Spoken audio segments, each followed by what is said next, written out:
let's look at the epilogue. Okay. Gil grunted as he struggled to free the battered metal endoskeleton from beneath the edge of the warped wooden stage.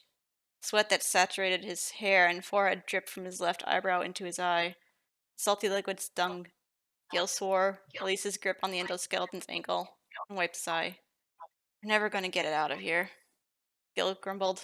He strained and turned to survey the dingy ruins of the old pizzeria he and his co-workers were charged with renovating. Gil didn't know how old the place was, but it definitely had seen better days. It was filthy and littered with trash and scrap, most of which consisted of discarded animatronic endoskeletons, heavy metal robotic parts that were a bear to lift and transport. Gil was sick of dragging the things around. Gil reached for the water bottle he left on the edge of the stage, took a swig and gazed at the seemingly endless work that lay ahead of him. Robotic endoskeletons, the vaguely human skeleton-shaped steel frameworks over which all of Fazbear Enterprises' animatronics were built, were piled everywhere.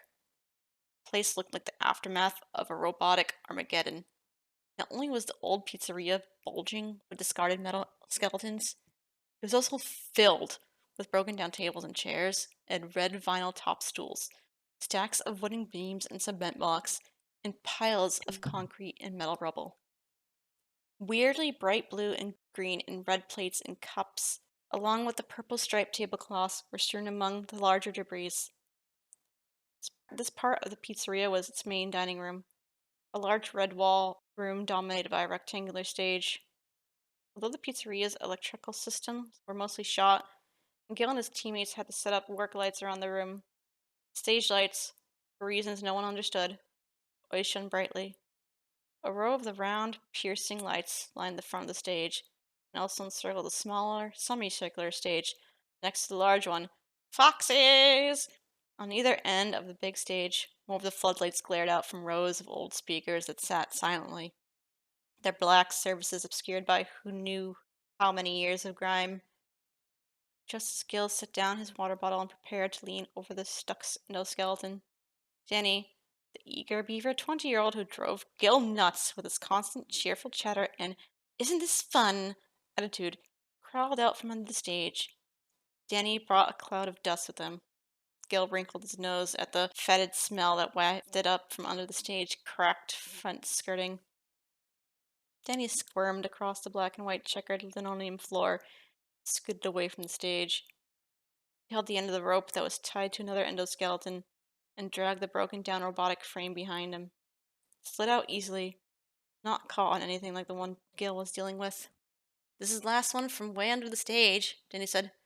"It's so cool under there." "Cool." Gil curled his lip. "Only if you like filth and cobwebs." He snorted and waved a hand to indicate the whole room they were in. "There's nothing cool about this place." Danny sprang to his feet. He brushed off his perfectly creased khakis and his equally perfectly pressed denim shirt. "Who ironed a denim shirt?" Gil wondered. Danny looked and acted like a mama's boy. His precisely combed blonde hair and too cute face went with his merry attitude. His story is about his beloved mother and his obsession with following rules. Even though Gil was just a few years older than Danny, Gil thought of Danny as a kid. Gil was Danny's opposite, since he never wore anything but jeans and t-shirts. Gil had never ironed a thing in his 24 years on the planet. Even like his mom, he avoided rules like the plague. Gil also would never be described as cute. He liked to think of himself as rugged and bad. Gil was one of those guys women claimed to hate, but secretly wanted. "You're full of yourself." They couldn't resist his shaggy brown hair, full of yourself, unshaven face, full of yourself, and brooding dark brown eyes, completely full of yourself, you piece of shit. And Gil shook his head. This job wouldn't be over fast enough to suit him. And not just because of working with guys like Danny. "Too much work here for just the four of us," Gil said. He looked across the room toward the other two men on the renovation team. Owen and Carlo were working together to add yet another endoskeleton to a growing stack near the only exit from the old pizzeria.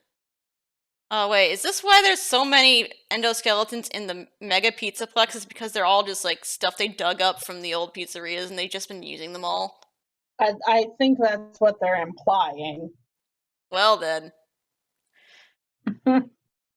All the other doors and windows in the place were obstructed by heavy lumber and cement. Oh, that explains why they're in the Afton fight then.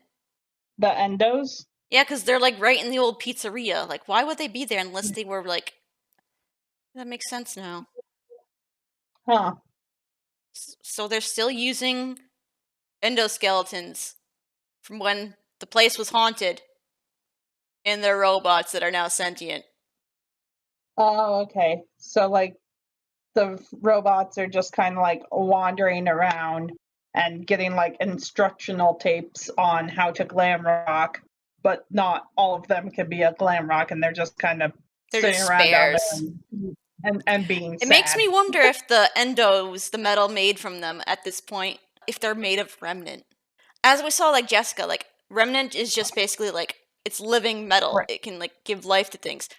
So Yeah. basically, it's because it's like been touched by something living or possessed by souls, but it's not the actual soul of the thing that's possessing the metal, if you get what I mean. Yeah. Yeah. I think I get what you mean. Yeah. It's just that basically the souls possess the metal, and the metal is basically living, but it's not the Yeah. souls that possess it. So if the endos are made of remnant, that means they are technically alive even before they have like AI shoved into them. Maybe that's why they're able to feel things. It's not all high tech sensors, they're just freaking alive. Girl, girl, girl, girl, girl, What are you, what are you, girl. what are you, what are you, what are you hitting? I'm hitting my desk.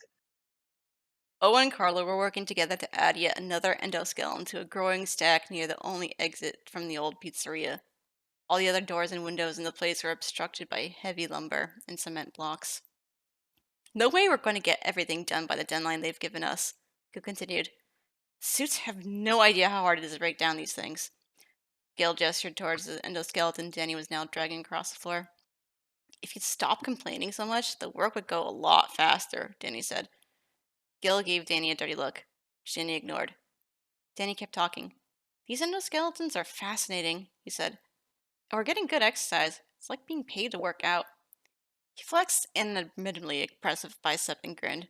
Plus, I think it's great how we're going to renovate this place back to how it was in its heyday. I heard they're thinking about not only sprucing it up and preserving it, but maybe even memorializing it, like turning it into a museum or something. I think it's awesome that they're building the new Pizzaplex above this old place. It's really an honor to be part of this kind of project. Gil rolled his eyes and turned his back on Danny. I'm going outside to get some fresh air, Gil said. But you just took a break about 15 minutes ago, Danny said. Yeah, well, I'm taking another one. Deal with it. Gil headed out toward the old pizzeria's only exit. Star, star, star. Watching a downpour so heavy, it looked like a gray curtain instead of an individual water droplets. Theo huddled next to his coworker and friend, Bryce, a tall, skinny guy who was a lot stronger than he looked. They both were attempting to shelter under metal scaffolding, which wasn't up to the task of keeping them dry. Rain spattered Theo's heavy work boots as he frowned at the big delivery truck that was backing towards him, with the shrill beep, beep, beep that cut through the crackling and drumming of sounds of the rain. Theo coughed and turned away from the truck's smelly exhaust. Bryce covered his nose and shook his head. What's with this delivery? Bryce asked. We haven't even enclosed anything yet. Theo shrugged. He and Bryce had been part of the construction team working on Freddy Fazbear's Mega Pizzaplex for several weeks, long enough for Theo to learn that asking questions was never a good idea. Theo thought a lot of what went on at the Pizza Strange, like building a modern entertainment complex over the remains of an old pizzeria, for instance. But Theo didn't care. The pay was great, and the gig was a long one. Even after all this time, the Pizzaplex was still in its fledgling stage. It currently looked like a giant dome-shaped metal cage. Theo and his team, and all the other workers in the project, were just finishing up setting the rebar and concrete that would make up the skeletal structure of the building.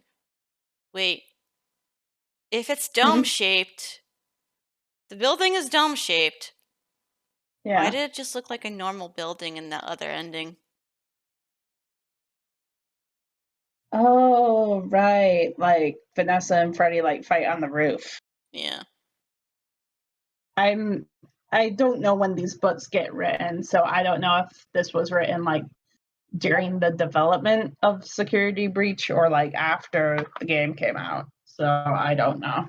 Evie. Confusion. The truck came to a stop, and a big curly-haired guy jumped out of the cab, sheltering a clipboard under the lightweight jacket that was range saturated within seconds. The man ran toward Theo and Bryce. Theo stepped back to make room for a man who smelled of sweat and spearmint. The man, popping the gum he chewed vigorously, nodded a thanks and shook himself like a dog. Theo and Bryce were both sprayed. Theo pointed at the man's clipboard. Do I need to sign? The man nodded and presented the clipboard to Theo. A gust of wind blew the rain under the scaffolding, and the paper on the clipboard fluttered. Theo quickly scanned the wet page. He raised an eyebrow. State-of-the-art animatronics? Bryce was right. It was weird to be receiving these now. When the building was little more than an open frame, Theo had been told that his team was supposed to receive and unload the shipment, so I signed the delivery order. Thanks, the big man said. He popped his gum, turned, and ran back towards the truck's cab. He tossed the clipboard inside, and trotted to the back of the truck. The man flipped a big metal latch, made a metallic thunk. Then he threw up the door, which ratcheted open with a series of squeaks and thuds. The man stepped back under the scaffolding. Together, he, Theo, and Bryce. Why do you not know how to use commas instead of just using ands over and over? Looked into the back of the truck. Bryce gasped. Whoa, the man said.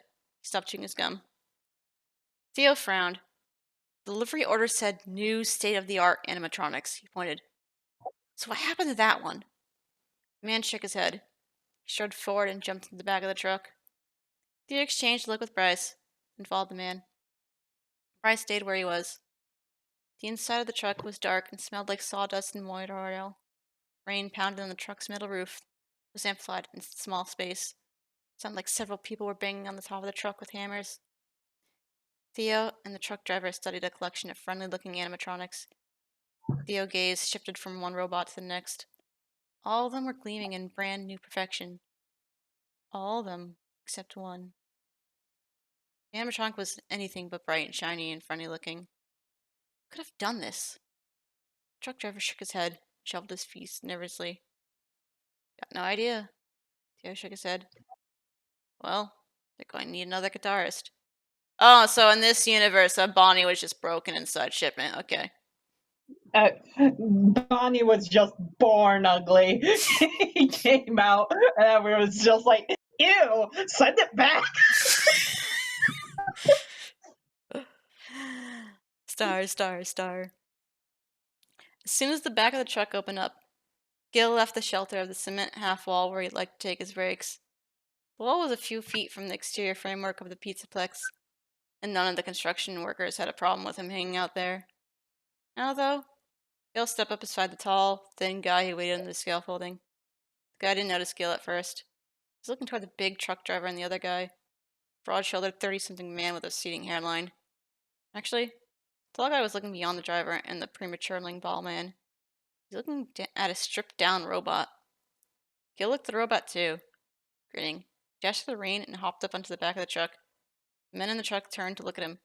Hey! Gil stuck his hand toward the guy with too much forehead. Gil! Theo. Theo shook Gil's hand, but he was frowning. He wondered what Gil was doing there. I'm part of the Reno crew, Gil explained. Pointed at the bear, endoskeleton. I'll take that one. Theo cocked his head. Gil didn't give Theo a chance to form a question. Gil stepped toward the 7-foot metal endoskeleton, gripped its arm. This obviously isn't going to be used for whatever these are for. It's just a new, undamaged animatronics. It looks strong and sturdy. I think I can repurpose it and use it to break down and pile up all the heavy trash endoskeletons we're trying to clear out of the old pizzeria. I don't think, Theo began. Gil bumped Theo, forcing him to step back. Theo frowned but didn't stop Gil as he tipped the bare endoskeleton forward and began dragging it across the aluminum truck bed. The metal-on-metal screech with the reins continued drubbing. Gil made sure the endoskeleton brushed against Theo, then he grinned when Theo jumped back even further. Gil knew his 6'2" frame and his just try me face would be enough to intimidate Theo into silence. Just to be sure, though, he glared a challenge at Theo. Theo raised both hands in a gesture of surrender. Have it, Theo said. Gil jumped out into the rain and dragged his prize off the truck. Dude, why are you being a dick? I don't know. Why are handsome people dicks in FNaF stories so far? Every handsome person, well, like every handsome man that has been described has been like a dick. So, Star, star, star. By the time Gil managed to drag the endoskeleton into the old pizzeria, he was panting and sweating heavily. But he didn't care. This thing was going to make Gil's life much, much easier. Gil laid the robot against one of the side walls of the pizzeria's dining room. He straightened and wiped his face with the back of his hand. What the heck are you doing? Carlos stepped up beside Gil and scowled at the bare-bones robot. He wiped his face. His dark skin glistened with sweat. Moisture beaded up on the oak leaf tattoo on his forearm. We're supposed to be getting them out, not bringing them in. Gil looked down at Carlo and clapped the short but sturdy guy on the back. He's going to do exactly that. Carlo frowned in confusion. Gil laughed. He looked at the strip down. Oh my god. The idiot is just gonna use the robot to do the work for him. is that what's happening here? I'm kind of missing like a lot of details in this one. No, that's what I think is doing because he commented on the robot being sturdy. And he said he's gonna repurpose it. And he says that it's gonna make his life easier. So what I think he's gonna do is he's gonna power the robot on and tell it to move all the other endoskeletons for him. Huh. Especially with that comment, this thing's gonna do exactly that. As he looked at the stripped-down animatronic. Stay here, he said to the robot. I'll be right back. Gil ignored Carlos's baffled and exasperated look and strode across the room to what used to be the arcade part of the pizzeria. In the narrow aisles between dark and broken arcade games, Gil and his co-workers left their personal belongings during the day. The old pizzeria's employee area was too filled with rubbish to use, and the temporary trailers set up outside the Pizzaplex construction zone were earmarked for the construction crew, not the renovation crew, of course. The reno crew was treated like second-class citizens, but not for long. Gil was going to change that. Gil found his backpack next to Danny's shiny red lunch pail. Danny was such a little boy, and he quickly reached into it and pulled out his laptop. Finally, Gil was going to show the suits they'd been wrong to stick him with the screw, doing the grunt work. When Gil had applied for a job at the Pizzaplex, he thought he'd been chosen as part of the tech team. Oh. He didn't have any actual work experience as a programmer, but he tinkered with programs and robotics all the time at home. Well, obviously, if you don't have the credentials, they're not going to hire you for it. He told the suits what an asset he'd be. They didn't believe them. And he ended up down in this hole, dragging around old dead robots. But not anymore. Gil hurried back to the prone endoskeleton. Carl had moved off. He and Owen were now struggling to break down one of the endoskeletons stacked by the stage. Owen's bowling ball round face was flushed with exertion. Suckers, Gil muttered. He opened his laptop and sat on the floor. Then he knelt down next to his new worker robot. Yeah, he's gonna get it to do the work for him. Yeah, okay. I'm sure this will end well for him and he won't die horribly or get crushed by a support beam or something. No, you know what's gonna be happening? Hmm. He's gonna program it. This is my guess. He's gonna program it to take apart all the endoskeletons, right? Yeah. And it's gonna start thinking that his coworkers are endoskeletons and rip them apart. Disassemble Vanny. Yep, basically. I'm calling it. I'm calling that's what's gonna happen. Disassemble Vanny ending speed run. Whereas the endoskeletons Gil and his teammates had been hauling and dismantling were just metal versions of a human skeletal system, this endoskeleton was more substantial. It wasn't just a basic metal structure. The steel frame was contained within a bulging collection of metal rods and curved plates, an impressive system of ball joints and pistons.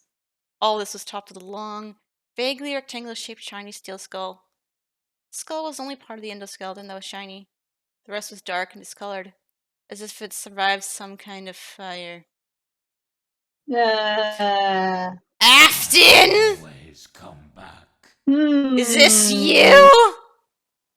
It might be William. He might just be like sleeping. But wait.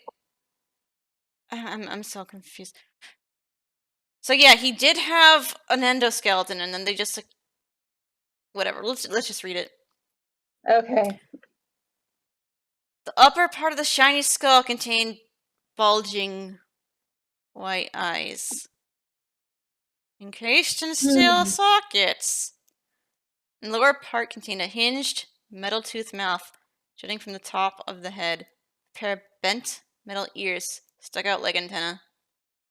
Feeling around the back of the base of the metallic skull, Gil found a small switch, pressed it, and the robot's jaw shifted forward with a faint whir. Jaw clicked into a full open position, revealing a mass of circuits, chips, and wires within the skull. Gil probed the wires and found the one that had the power coupler. Gently pulled it out and connected it with his laptop. As soon as the animatronic was linked to Gil's computer, its specs and operating system code scrolled down the laptop screen. How do you do this with a normal computer? Gil leaned forward and scanned the code. What he thought he was looking for, he reached out and tapped a few keys. Clean up protocol, check. Gil's gaze shifted from his laptop to the robot and back again towards the screen. After a few seconds, the screen prompted, protocol uploaded. Gil disconnected his laptop from the robot. He started to reach for the animatronic jaw, but he paused when a shadow fell over the keyboard. He looked up. Danny, looking as clean and fresh as he had at the start of the day, was staring at the endoskeleton. What are you doing? Danny asked. I didn't think any of these things worked. This is a new one, Gil said. I've activated the cleanup protocol. Oh, so he didn't program the cleanup protocol. The cleanup protocol was already installed, and the cleanup protocol is going to involve tearing people up. Okay, cool. Gil reached down and pushed the robot's jaw back into place. As soon as the whir and click ended, the white eyes glowed orange. The robot's joints hummed and hissed as it sat up. Danny yelped. Gil grinned when Danny took several stutter steps backward. Out of the corner of his eye, Gil saw Carlo, Ono, and Joe Danny. They all goggled at the animatronic. With a rumbling chirr, the robot turned its head and looked directly at Gil. The square metal toothed mouth emitted metallic rasp as it hinged open. Awaiting instructions, the robot said in a flat, deep voice. Cool, Danny said. Oh, so this one didn't even have an AI. Gil turned to the grin at the kid. He chuckled when he saw that Owen and Carlo were sidling away. Gil turned back to his new robot. He leaned in and looked the robot in his radiant eyes. I want you to break the limbs and heads off all the endoskeletons in this place and pile them up over. Uh, Your uh, wording is horrible. it's bad, bad. This is going But to this go. is why you didn't get a job in the tech department. Bad. This is going to end so badly for you, dude. This is gonna end like everyone's lives down here. I want you to break the limbs and heads off all the endoskeletons in this place and pile them up over there. He pointed toward the pile of animatronic parts by the exit door. Easy peasy. Got it? The robot's internal mechanisms crackled and groaned. The robot's mouth creaked as it opened again. Break off limbs and heads. Pile them up. Easy peasy. Got it. Great. Notice how it left out the endoskeleton part? Yes, I did notice that. Hmm. Oh man, I wonder what's gonna happen. The robot looked directly at Gil for several seconds. Gil shook off and shiver. The robot's glow-eyed gaze was creepy. But then, the animatronic couldn't help that it didn't have a face. The robot's joints clicked and its servos droned as it abruptly rose to its feet. Once upright, its hard metal edges reflected the stage lights behind it, making it look like it was radiating heat. To disguise an unbidden flinch, Gil quickly stood too. You could start by taking inventory, Gil said to the robot. The robot shifted its feet as if finding its balance. Something ticked into place in its midsection. Other robotic parts clacked and thrummed. The animatronic's eyes pulsed with luminescence as it slowly and turned to scan the room. It rotated in a full circle, its gaze taking all the robotic remains scattered throughout the space. When the robot finished its rotation, its attention zeroed in on Gil and the other team members. The robot took a Oh step forward, no. its heavy steel foot grating across the bare floor. The robot's eerie eyes locked on Gil. He moved on to Danny, then on to Owen, then finally to Carlo. Gil's shiver returned. He glanced over at the others. Danny's eager expression had collapsed into nervousness. She changed to look at Carlo, who swore to his bunch in a worried frown. Owen wore a pinched expression that could have been annoyance, fear, or both. Gil had to admit, he found the robot's scrutiny a little unsettling. Yeah, because he's taking you as part of the inventory. Yeah. A barely discernible wheezing sound was coming from the animatronic system. Gil wasn't sure what the sound meant. Everything functioning properly.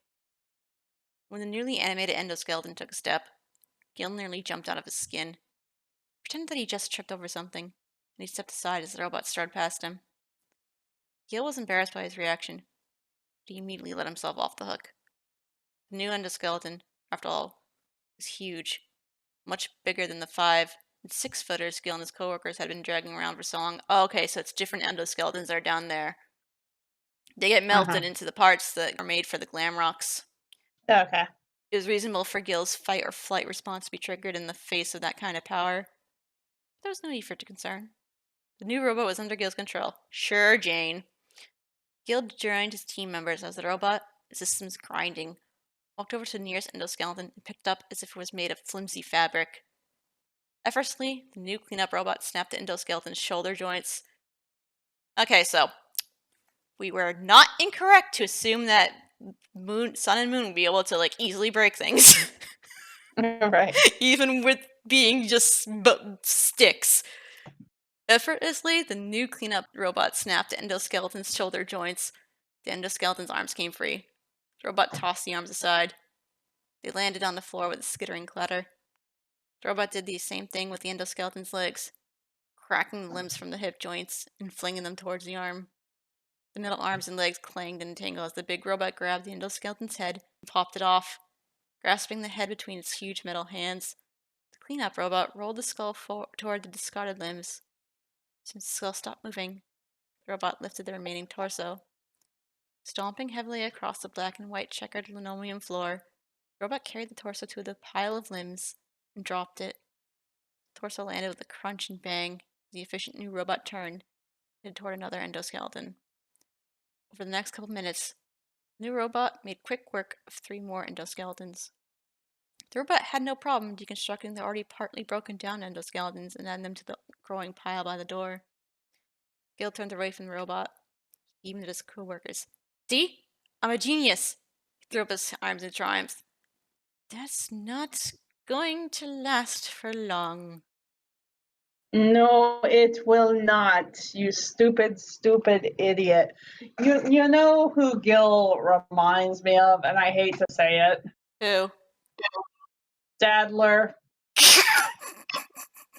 I hate to say it, but it's true. Star, star, star. Danny's mom had taught him to accept and respect all people, even the unpleasant ones. Danny didn't much like Gil, but he pretended that he did. And now, he had to admit that Gil had done something pretty amazing. Even though Gil was bragging, which is something Danny had been taught not to do, ever, Gil had reason to be pleased with himself. Danny opened his mouth to agree with Gil's self-assessment. He never got the words out. What happened next stole his words, and some of his sanity as well. Yep, it's already happening really fast. It happened so fast that it all melded together into one impossible horror that Danny's mind struggled to put in order. The robot looming, a blur of metallic motion, a squelching pop, Gil's cartwelling scream. Called it! Danny's mind computed the Right. events. Gil was screaming because he had no longer had arms. The robot had ripped off Gil's arms. Yep, there we go! There we go. There we go, there's your hubris. As the robot hurled Gil's arms toward the pile of robotic parts by the pizzeria's exit door, the air left Danny's lungs, and the strength fled his legs. Danny staggered backwards, his heart pounding. Not believing what he was seeing, he stared at the gushing fountains of red spraying from Gil's shoulder sockets. "Sorry, Danny," Carla cried out. Danny glanced toward the other 2 men. Owen made no sound, but his face was white. His eyes were nearly bugging out of his face. Gil continued to scream. No, not scream. Shriek. Wail. Keen. Sounds Gil made were unlike anything Danny had ever heard. Those sounds were accompanied by sickening, cracking, and crunching sounds. Even under all that hideous racket, Danny could hear the wet slap of blood hitting the walls and floor. Another wrenching crunch turned Danny's thought into a crazed, fearful babble, especially when the crunch cut off Gil's screams completely. The crunch, which was like a twisting snap of a screw being shorn free of its housing, silenced Gil in a fraction of a second. One instant, the old pizzeria had echoed with the peals of Gil's pain. The next, the high-pitched howls were gone. No, all Danny could hear was his own and the other's staccato breathing. He also heard metallic clanks and whirs of the robot, which was now headed their way. Danny, Carlo, and Owen turned as one, started to run towards the pizzeria's only exit. Though they even took a step, though, several construction workers poured through the open doorway, tearing into the old pizzeria. Danny and his teammates were caught between the advancing robot and converging co-workers. "What's going on down here?" one of the men called out. "We heard screams and—" The man, a long-haired, muscle-bound, bald guy Danny had seen around a few times, stopped talking when his gaze landed on the bloody carnage that used to be Gil. His eyes bulged. "Run!" Carlo yelled. Danny was already running, grenades in the confused and shocked men. Danny bounced off the meaty arms and paunchy bellies as if he were a pinball on one of the old arcade machines. The room was a chaos of sound and motion. Danny's senses couldn't even process it all. He only got disjointed impressions as he ran. Danny's ears registered metallic clangs, squishy thuds, more cracks and snaps and pops and what. Yeah, Gil just got every single person on the construction crew killed. No wonder why they just buried it. Yeah, Pops, wet exactly. splashes, blows, bellows, and cries and shouts. Mine didn't even try to translate what I was hearing into actual events. Didn't want to hear about it. You know what Gil just should have done instead? What? Like, just build the builder. A stream of viscous red spewed across from the white squares on the floor ahead of Danny. His eyes took in a galloping red-headed worker, impressive chest and faces blanched bone white, and a ripped-off arm, dark skin, and a small oak leaf tattoo told him that the arm had belonged to Carlo. A round head tumbled across the floor in front of Danny, and a grasping metal hand swiped his way. Danny darted to his left and dove between the legs of one of the panicked construction workers. More Yeah, body you parts. know, Hmm? you know what? Like, this story is making me confident about like keeping my fanfiction rated T, just because of all this going on right now. Danny darted to his left and dove between the legs of the panicked construction workers. More body parts flew past. More blood sprayed. Danny ran through a cacophony of hysteria. Everything Danny had ever learned about being polite and following the rules and respecting others was deconstructed along with the men around him. He cared about nothing getting out of the pizzeria Bator. Danny dodged and dove and scrambled and flailed, and he finally reached the door. He got through it. He looked back. The butchery continued. Butchered cries crescendoed. Danny blanched and slammed the door. Danny kept running, past piles of lumber and stacks of rebar, past more converging construction workers, and then he ran past the rumbling cement truck, its mixture drum rotating, the gray sludge of wet cement sluicing them from its discharge chute. Danny screamed at the men spreading the pouring cement. "Seal it!" Even shouting at the top of his lungs, Danny's words could barely be heard above the cement truck's roar and the screams that reached out from the pizzeria and curled in Danny's brain like a vine wrapping around his consciousness. "Seal the door!" Danny screamed louder. He pointed back towards the entrance to the pizzeria. The spent workers finally looked up. They turned and looked towards the pizzeria. "Seal it!"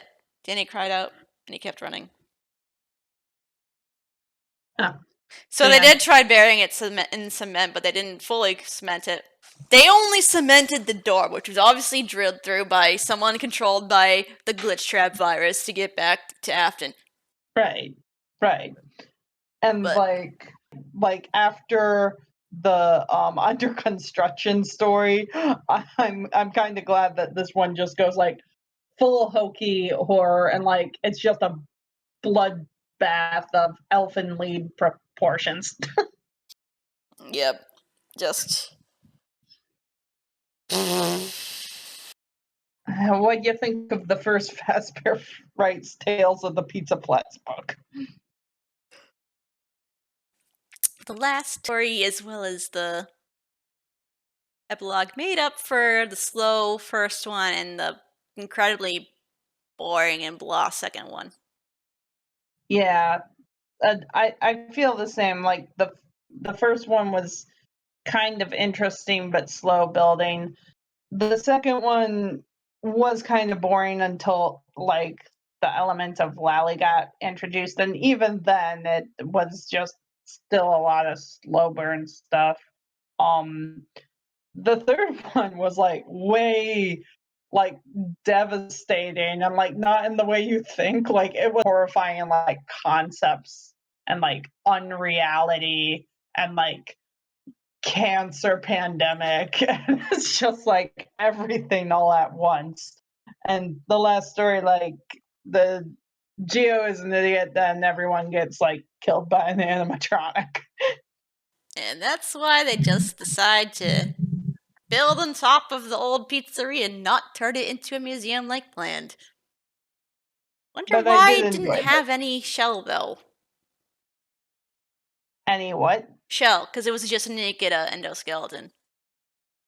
Yeah, although they did mention like the white eyes and like the chrome And being like top, it was which burned on fire.